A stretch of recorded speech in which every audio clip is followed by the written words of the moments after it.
अफसोसनाक खबर है उकाड़ा से। उकाड़ा के नवाई इलाका में मकान की छत गिर गई। मकान की छत गिरने से 5 अफराद जहां बहक हो गए। रेस्क्यू के जवान भी मौका पर पहुंच गए हैं। इस पर मजीद बात कर लेते हैं हमारे ब्यूरो चीफ मोहम्मद रमजान से।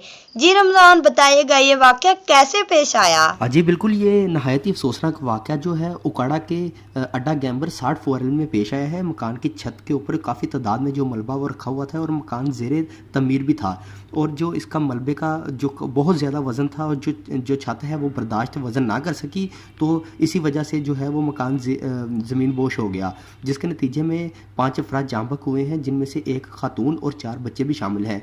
फौरी तौर पर जो रेस्क्यू के जवान हैं वो मौका पर पहुँच गए हैं और मलबे तले दबे जितने भी अफराद हैं उनको जो है वो रेस्क्यू करना शुरू कर दिया है उन्होंने, और मुतासरा जो मलबे थले आने वाले अफराद हैं उनको DHQ हस्पताल मुंतकिल करना शुरू कर दिया। जी, हर लम्हा हर खबर शान से